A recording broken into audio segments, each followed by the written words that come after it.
Imagina a tecnologia te ajudando no seu trabalho, atendendo alunos para você, facilitando a sua vida, te ajudando a conseguir mais e mais alunos. Agora imagina essa mesma tecnologia tomando a sua profissão. Ficou preocupado? Então continua com a gente porque está começando mais um episódio de Educação Física SA. Sobe o som! Educação Física SA, um podcast sobre trabalho, carreira e negócios, com André Schettino e Kleber Dias. Fala, turma! Sejam muito bem-vindos a mais um episódio de Educação Física SA. Eu sou André Schettino. E eu sou Kleber Dias. E tá começando o último episódio da nossa temporada sobre Educação Física e Economia Digital. Um episódio dedicado à automação. Ferramentas que podem te ajudar a prosperar e escalar na profissão, mas que também podem custar o seu emprego. Ficou curioso? Ficou com medo? Vamos ver o que a gente vai debater hoje, porque tem muita coisa interessante. E não deixa de seguir a gente no Spotify, no Google Podcast, porque essa temporada tá imperdível e no final desse episódio tem uma surpresa para vocês. Fiquem com a gente até o final que vocês não vão se arrepender. Mas bola para frente, vamos falar então um pouco sobre automação. Eu queria saber o que você tem para falar um pouco sobre automação com a gente, Kleber. Eu vou começar, André. Como quase tudo na vida, a gente pode tratar da automação sob dois pontos de vista, um mais otimista e um mais pessimista. Então eu acho até que para a gente terminar melhor o nosso episódio, a gente talvez deva começar pelo aspecto mais preocupante e talvez mais pessimista, que são os riscos que a tecnologia de automação oferecem na perda de empregos. Existe atualmente uma discussão até muito mais ampla do que simplesmente no campo da educação física, de que de agora para frente há uma tendência de que vários empregos humanos sejam substituídos por robôs. É o chamado desemprego tecnológico. São atividades que antes eram realizadas por humanos e que, com a sofisticação tecnológica, passam a ser realizadas, né, ou por robôs ou por máquinas. É mais ou menos como aconteceu e acontece ainda com o trocador de ônibus, por exemplo, né? Antes os ônibus tinham essa figura da pessoa que cobrava as passagens. Atualmente você tem um cartão que você passa ali e já não tem mais esse trocador. A maioria das cidades do Brasil, eu acredito que não tenha, né?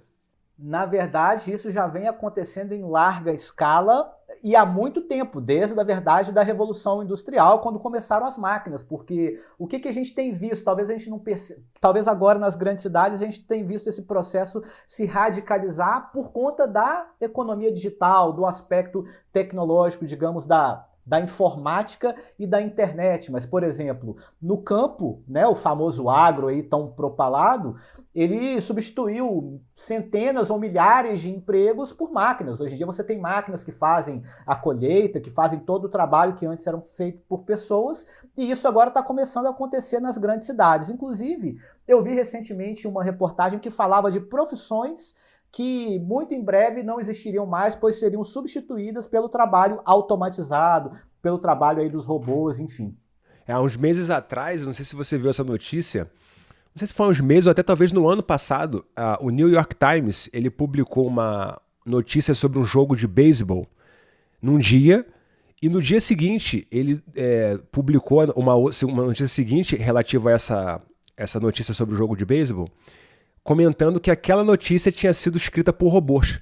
Foi a primeira notícia do New York Times inteiramente escrita por um robô, sem nenhum tipo de intervenção humana. Foi a inteligência artificial que redigiu, né, a matéria, narrando quem foi que fez o ponto, quem foi a equipe que ganhou, a equipe que perdeu.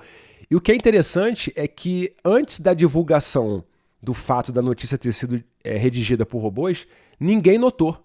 Nenhum dos leitores do jornal percebeu que aquela notícia tinha alguma coisa de diferente, porque de fato ela não tinha. Isso é não só interessante, como também assustador, né? E para a gente começar a assustar também os nossos ouvintes, estudantes e profissionais de educação física, como que essa automação aí, que pode substituir alguns empregos, pode afetar a área de educação física? O que você já tem visto? Parece que tem algumas informações legais aí para a gente. Isso tem acontecido, eu acredito que vai acontecer cada vez mais de agora para frente. que é o uso de inteligência artificial para a elaboração de programas de treinamento. Então, existe um aplicativo já disponível chamado Freeletics. Vocês depois podem procurar aí no Google, procurar, enfim, mais informações sobre ele, em que você disponibiliza algumas informações a seu respeito, como a sua altura, o seu peso, a sua idade, o seu grau de experiência com diferentes atividades físicas. E então, a partir de um conjunto enorme de informações coletadas ao redor do mundo inteiro sobre a literatura científica recomendando certos tipos de exercício e não recomendando outros, práticas, exercícios, um repertório enorme de exercícios, esse software, né, essa inteligência artificial programa, oferece uma prescrição de treinamento físico para as pessoas que estão usando o aplicativo sem nenhum tipo de intervenção humana. Quer dizer, é um conjunto de robôs, né, na verdade, um grande software, um grande sistema computacional processando informação e entregando ali aquele produto que já não tem mais a intervenção humana. Então é um caso já concreto de um tipo de aplicativo que dispensa o trabalho do profissional de educação física fazendo a mesma coisa que um profissional faz ou faria, né, se estivesse ali envolvido naquela atividade. E muitas dessas tecnologias ainda contam com o auxílio de outro grupo grande de informações, né, que hoje no mundo da digital é conhecido aí como Big Data, que são os nossos equipamentos que servem para nos ajudar, mas que também podem fazer parte aí, dar munição, dar informação para essas grandes empresas, essas Big Techs. Por quê? Os smartwatches que nós utilizamos, ou aparelhos de GPS, ou mesmo nosso celular, né? Eles estão falando para a gente quantas horas a gente tem de sono, então dá para saber se a gente está descansado ou não. Eles podem falar sobre a nossa variação de frequência cardíaca, que é o Heart Rate Variation, o HRV. Ele pode falar para a gente sobre uma série de informações, sobre, por exemplo, quantos passos nós damos por dia, a intensidade desses passos ou demais atividades que a gente pratica, ou seja, então essas informações que nos ajudam a mapear e a controlar a nossa realização de atividades físicas também podem compor esse grupo de dados, né, do Big Data aí para municiar essas empresas na hora de oferecer atividades físicas sem a necessidade de um profissional de educação física. Algumas marcas, né, fabricantes de equipamentos esportivos, como a Nike, a Adidas, eles têm alguns aplicativos desse tipo, Adidas Running Training e outros desse tipo que a gente vê por aí, que o objetivo daquilo, são dois objetivos, na verdade. O primeiro é óbvio fazer a propaganda daquela marca. Mas, além disso, isso é um recurso, é um expediente que essas marcas têm empregado para tentar colher informações sobre o hábito de prática de atividade física do público que interessa a eles, né? Ou seja, eles estão tentando, por meio da oferta gratuita de um aplicativo, colher informações a respeito do comportamento do consumidor a fim de tentar melhorar o produto e os negócios que eles oferecem, né? Pois é, e aí eu quero colocar um problema aqui que pode ser também a virada de chave ou não, né? Então, eu sou uma pessoa, por exemplo, e acho que a maioria de nós compomos aquele grupo de pessoas que entregamos todos os nossos dados. Porque para você usar o aplicativo de forma gratuita, você tem que entregar, senão você não utiliza, né? Então imagina só, eu registro, por exemplo, eu uso um aplicativo de atividade física muito famoso que é o Strava, né? Então eu registro lá os meus equipamentos para eu fazer o controle dos gastos dele, eu registro lá uma corrente nova que eu comprei para minha bicicleta, ou uma pastilha de freio. Então eu sei mais ou menos quanto que dura cada equipamento, mas o aplicativo também. Então, às vezes, coincidentemente, você pode, por exemplo, ter um aplicativo de corrida, registrar lá o seu tênis e quando completar uma determinada quilometragem, começar a aparecer propaganda de tênis para você, ou uma oferta especial com um cupom de desconto, né? Ou seja, essa informação ela é muito valiosa. Só que o problema que eu quero colocar é o seguinte, eu acredito que por mais que tenham as leis aí de proteção à informação, LGPD, toda essa discussão tecnológica, eu acredito que não tem muito como a gente escapar disso. Então a gente vai aceitar, por exemplo, o fim de grande parte da atuação do profissional de educação física? Ou o que será que a gente poderia fazer, ou como que a gente deveria entender esse processo para nos colocar diante dessa revolução digital aí que pode estar ameaçando, né, a existência, por exemplo, da nossa profissão? Pois é, rapaz. Eu acho que aí a gente está entrando num campo, digamos assim, mais filosófico. E existem basicamente dois diagnósticos sobre isso, né? Existe um grupo digamos assim, de entusiastas da tecnologia com uma visão mais positiva, que acreditam que será inevitável que o trabalho humano seja substituído por inteligência artificial ou por robôs. E de outro lado, existe um grupo menos crente, né, nessa capacidade tecnológica e que acha que é impossível você substituir, pelo menos inteiramente, né, o trabalho humano por robôs, né? Eu confesso que eu estou mais no grupo dos pessimistas e que tem essa visão negativa e de que eu não acredito que os robôs podem substituir inteiramente o trabalho humano. Por quê?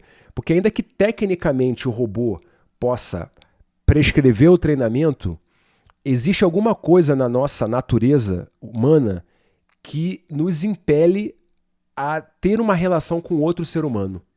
De modo que a relação fria com a tecnologia, ainda que seja inclusive melhor, né? Ou talvez a inteligência artificial ela possa prescrever um treinamento até talvez de maneira melhor e mais precisa do que um ser humano faria, no futuro pelo menos, né? Mas ainda assim eu acho que a relação com outro ser humano, ela exige que as pessoas se relacionem umas com as outras, né? Eu estava aqui dando um exemplo para o André antes de nós começarmos a gravar, e eu vou colocar aqui para vocês também isso, que é o exemplo do Deep Blue, que foi um computador da IBM que foi feito um computador para tentar vencer o Kasparov, que era na época o campeão de xadrez da ocasião. Acho que foi no começo dos anos 2000 isso, se eu não estiver enganado. E depois de 2 ou 3 tentativas fracassadas, finalmente o Deep Blue venceu o Kasparov. Então foi a primeira vez que um computador venceu um campeão de xadrez humano, né? E daí para frente esses computadores se sofisticaram cada vez mais, de modo que atualmente hoje existem campeonatos, exibições, partidas de exibição entre 2 computadores, portanto 2 sistemas, né, regidos por inteligência artificial, jogando xadrez entre si. E o que é interessante é que ainda que essa partida seja melhor tecnicamente do que a partida jogada por humanos, ela não atrai o interesse de humanos, né? Ninguém fica assistindo 2 computadores jogarem xadrez entre si. Enquanto que as partidas jogadas por humanos, ainda que eventualmente, em tese, tecnicamente pior do que as partidas jogadas por robôs, elas continuam atraindo a atenção dos seres humanos, né?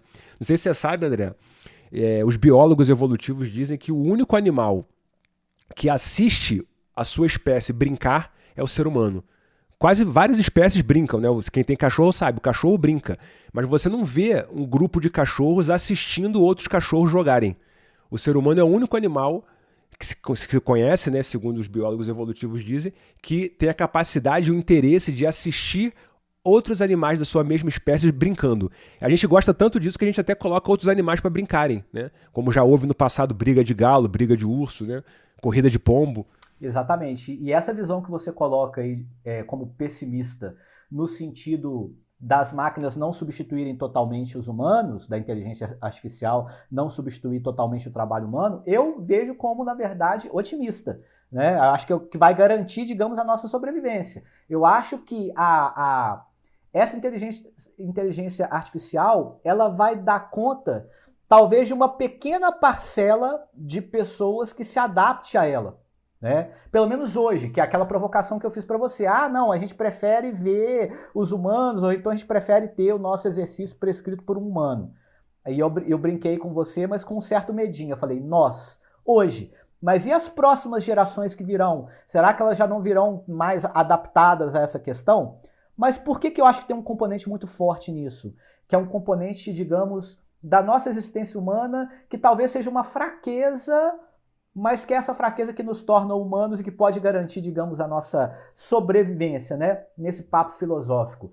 Do mesmo jeito que é difícil para grande parte das pessoas se exercitar por conta própria, ou seja, eu preciso ter um compromisso comigo mesmo, tirando dinheiro do meu bolso e pagando uma academia, ou seja, eu posso ter acesso a um treino de qualidade feito em casa, eu posso ter acesso a equipamentos, montar uma academia muito bacana na minha casa e mesmo assim preferir ficar sentado vendo televisão ou ter preguiça de treinar num cômodo do que é dentro da minha casa, entende? Então eu preciso ou ir para uma academia, desembolsar ou pagar um personal, se eu tiver condições para isso, para ele vir até a minha casa e me acompanhar no treino. Ou seja, essa dimensão um pouco fraca ou às vezes preguiçosa ou acomodada do ser humano, pode ser algo que garanta a sobrevivência da nossa profissão. Já pensou nisso? É verdade. E na verdade eu coloquei esse aspecto como negativo, é porque os entusiastas da tecnologia colocam a substituição do trabalho humano por robôs como uma virtude, porque na nossa cultura o trabalho é visto como um fardo, né? Uma coisa que as pessoas fazem porque são obrigadas a fazer. Ao passo que, se a tecnologia substituísse a necessidade do trabalho humano, então, em teoria, os seres humanos estariam livres do fardo do trabalho, né? Só que, na verdade, isso até a gente nos permite pensar que, afinal de contas, o trabalho, ele mais do que uma necessidade para você ganhar dinheiro e garantir a sua sobrevivência, ele também é uma fonte de realização pessoal, mais do que simplesmente um objeto de necessidade. Né? Eu acho que o ser humano ele se realiza na produção, né? E aí o trabalho está incluso entre essa possibilidade de produção, seja essa produção remunerada ou não, né? Mas o que acontece? Enquanto, para quem assistiu aí aos filmes da franquia do Exterminador do Futuro, né? Especialmente quem é mais velho e assistiu os primeiros, enquanto a Skynet não vem e não faz as máquinas que vão exterminar com os humanos, ou seja, nós estamos aqui agora pensando em como fazer diante dessa situação, a medida, digamos, da nossa preguiça pode tanto nos ajudar quanto nos atrapalhar. Então, como a gente está falando de automação, tem muitas coisas que foram automatizadas que estão atualmente ajudando muito o profissional de educação física. Então eu vou trazer agora para a gente, vou tentar encher um pouquinho esse copo que estava meio vazio e eu quero mostrar para vocês, e talvez alguns colegas, alguns ouvintes que estão aqui nos escutando conheçam, de algumas situações que envolvem tecnologia, que envolvem inteligência artificial, que estão nos ajudando nesse momento, né? Então, que estão ajudando profissionais de educação física a escalar suas vendas, a conseguir mais alunos, a ter ferramentas que ajudem o seu trabalho, porque é isso. De um lado não tem como a gente escapar, a gente está no mundo digital, né?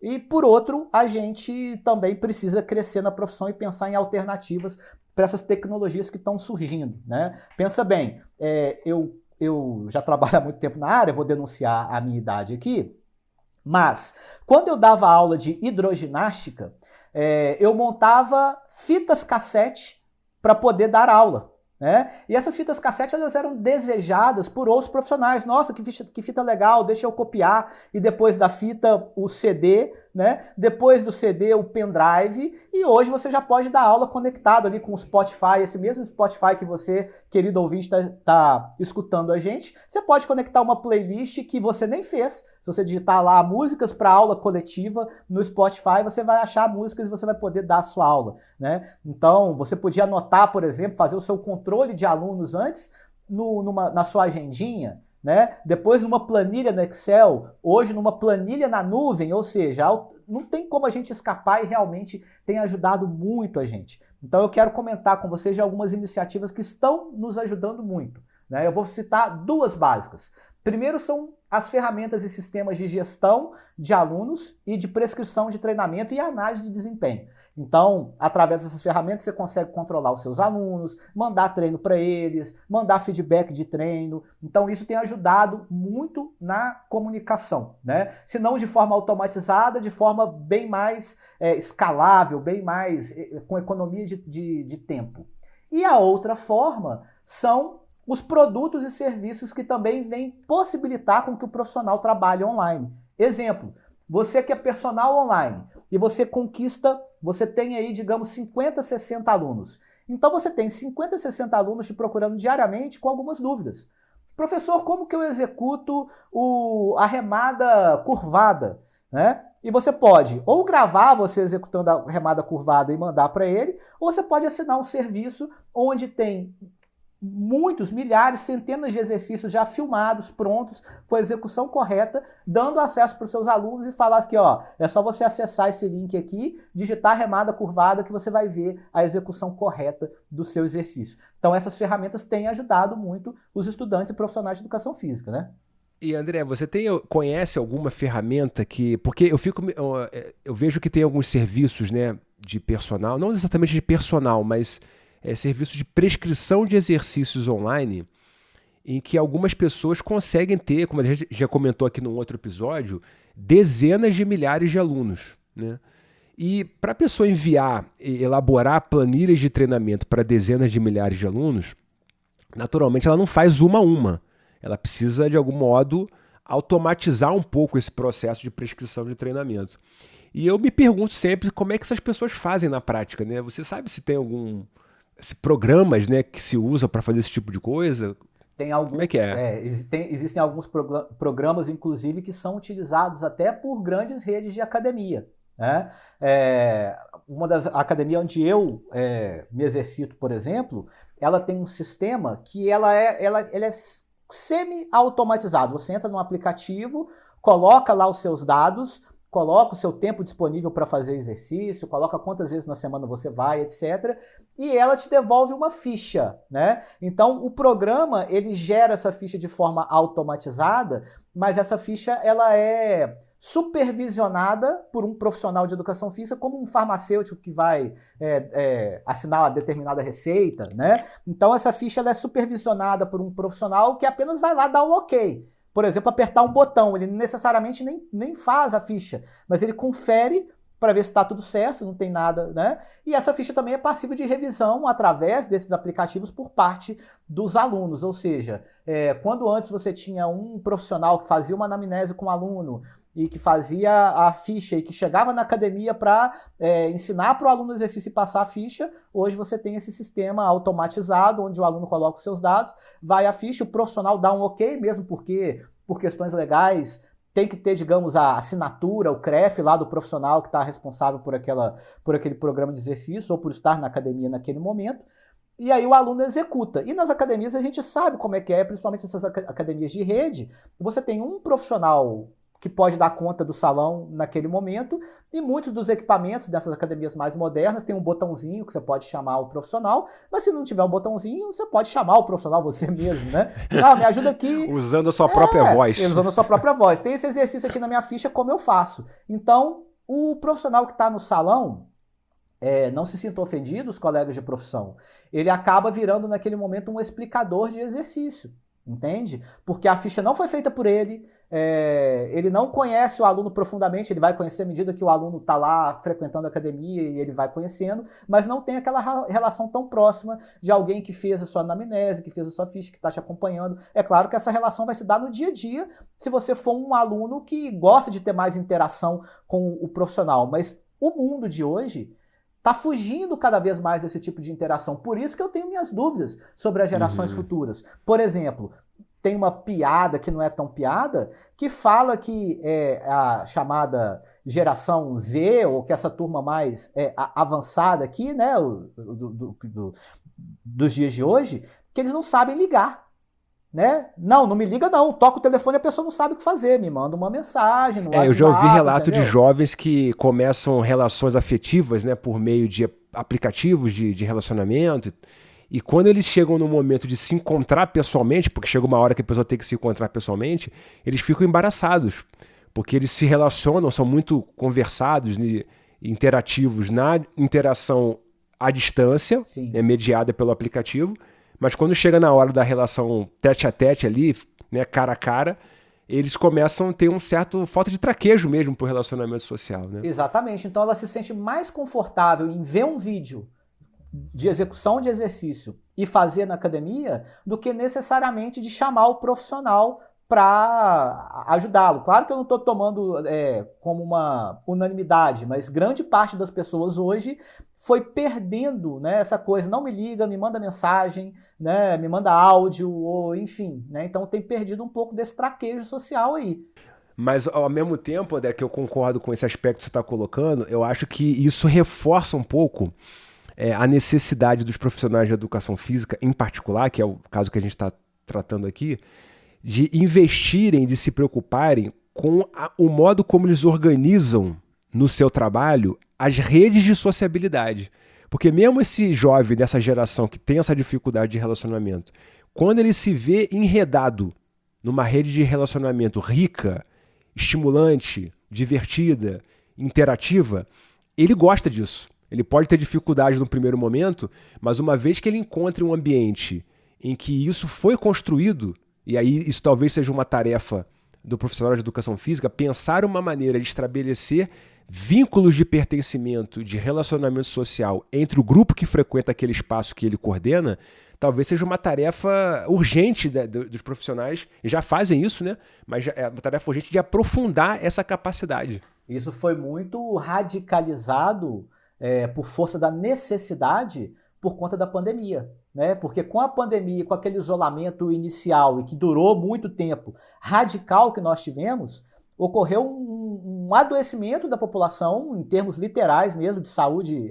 mental, né? Muitas dificuldades, enfim, que levaram as pessoas a resgatar um pouco desse apreço e desse prazer pelo encontro, pela festa, seja na atividade física. Então, no caso das academias especificamente, que ficaram muito tempo fechadas, os grupos de atividade ao ar livre, nas praças, os grupos de corrida, de caminhada, os grupos de ciclismo tiveram uma explosão e as pessoas viram que esse relacionamento também é benéfico, né? Claro que a gente não é uma visão apocalíptica, é uma visão mesmo de tentar enxergar como que isso está funcionando, né? Então os grupos de pedal aumentaram demais, os grupos de caminhada, de trekking, de busca na natureza, né? Então tudo isso também cresceu. Então cabe ao profissional de educação física, talvez isso que você apontou, né, seja justamente a garantia, digamos, da nossa valorização na profissão, não apenas sobrevivência, porque eu acho que sobrevive, mas da nossa valorização.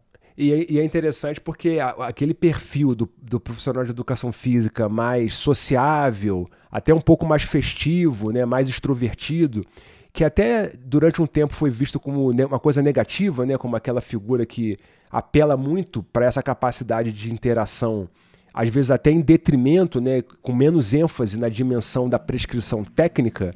Esse novo cenário talvez inverta um pouco essa hierarquia, valorizando mais essa capacidade interativa e menos essa questão técnica, porque afinal de contas isso vai talvez ser feito por um robô.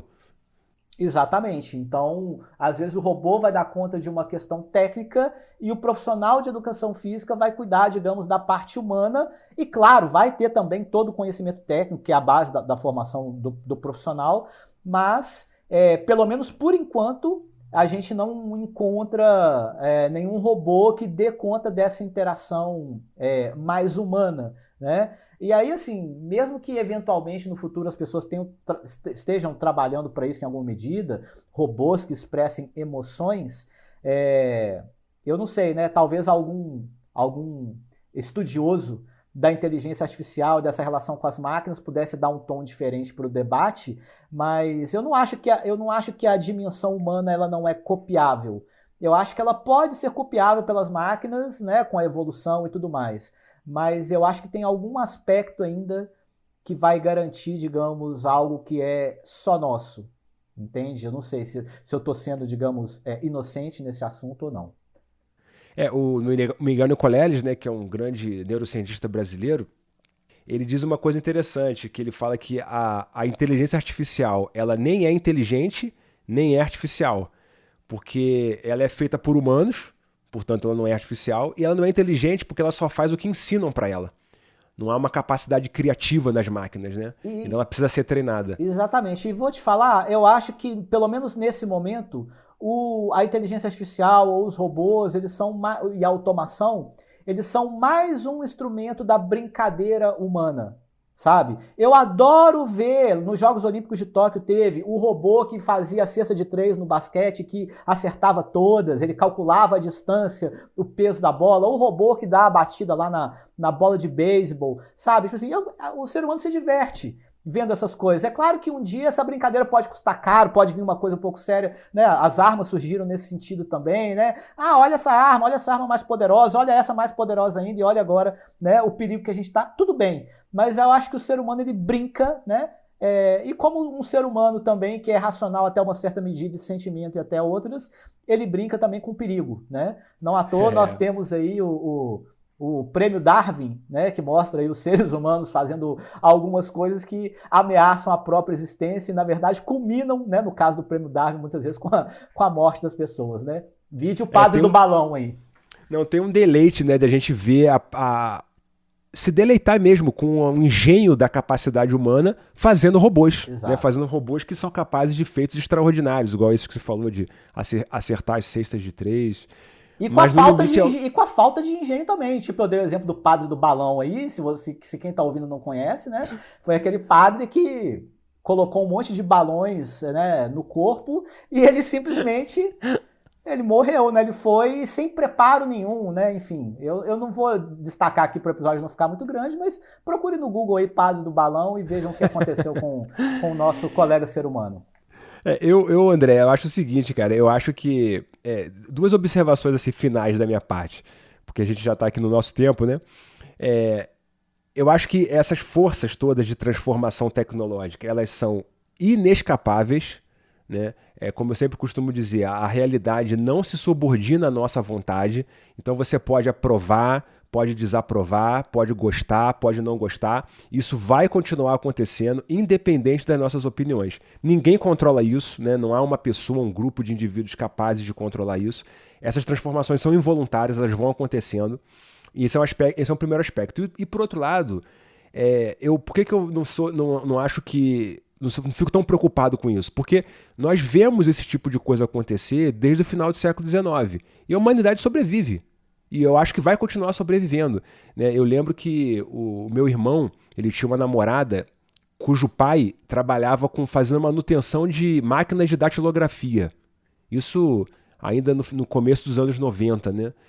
Hoje em dia, a geração mais jovem talvez nem saiba o que é uma máquina de datilografia. Então as pessoas que trabalhavam fabricando máquinas, vendendo máquinas e fazendo manutenção de máquinas, elas simplesmente viram a ocupação delas desaparecer. E elas morreram? Não morreram, elas conseguiram uma outra coisa para fazer. Então eu acho que, ou seja, essas transformações, embora elas gerem uma certa apreensão, de um modo ou de outro, nós vamos nos adaptar a isso e vamos seguir adiante.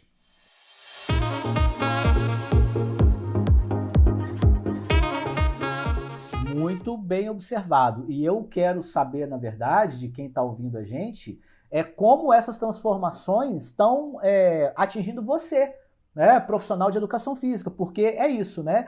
Tem pessoas que às vezes conseguem se reinventar ou se adaptar e encaixam bem com essas transformações, e outras que simplesmente não se encaixam e às vezes podem ou mudar de área ou mudar o seu tipo de atuação, mas mais por não se encaixar. Então você que está ouvindo a gente, conta pra gente aí no Spotify, tem espaço para interação. Você ficou em algum ponto na evolução tecnológica da profissão de educação física e você falou, olha, isso aqui eu não consigo, né? Dar aula online não é para mim, eu sou uma pessoa do presencial. Ter redes sociais não é para mim, eu sou uma pessoa do presencial. Se você é essa pessoa, você não está escutando a gente, com certeza. Mas você que está ouvindo pode conhecer alguém e pode também contar para a gente os seus limites. Você já teve alguma coisa que você recusou a fazer ou que você teve que se adaptar, né? Sobre a automação, até que ponto a automação te ajudou e se em algum ponto ela te atrapalhou ou te desafiou. Conta pra gente, porque a sua opinião é muito importante. E antes da gente ir embora, a surpresa prometida, lá no início do episódio, eu prometi uma surpresa para quem estava escutando a gente e para quem chegasse até o final. A nossa temporada sobre educação física e economia digital está terminando. Esse é o 10º episódio. Só que a gente separou para vocês um bônus track, um bônus. Explica pra gente o que é esse bônus, Clebão. Nós reunimos aqui todas as perguntas que a gente foi recebendo ao longo desses quase 2 meses, mais de 2 meses, né? Que a gente dedicou essa primeira temporada do Economia Digital. Nós recebemos muitas perguntas pelo YouTube, pela nossa página do Instagram e também pelo próprio Spotify. E a gente reuniu as perguntas, a gente selecionou algumas, claro, a gente não vai dar conta de tudo. A gente selecionou algumas e nós vamos fazer um bonus track apenas comentando e respondendo essas perguntas no próximo episódio, domingo às 20 horas. Maravilha! E ainda dá tempo, se você está ouvindo esse episódio no domingo, quando o episódio saiu, antes do próximo domingo, ainda dá tempo de você enviar a sua pergunta pra gente. Se você tiver, né, coloca aí no Spotify, no nosso espaço para perguntas, para comentários, ou no YouTube, aonde você estiver ouvindo, que a gente vai responder algumas dessas perguntas no fechamento da nossa temporada, no próximo domingo, às 20 horas. Deixamos aí um grande abraço para vocês, esperamos vocês no bônus track, agradecendo a sua audiência. Foi fantástica essa primeira temporada. E no episódio das perguntas a gente vai dar alguns spoilers sobre os próximos passos aqui do Educação Física SA. Um grande abraço para vocês e... Sobe o som. Maravilha! Valeu, galera. Grande abraço. Boa semana para vocês aí.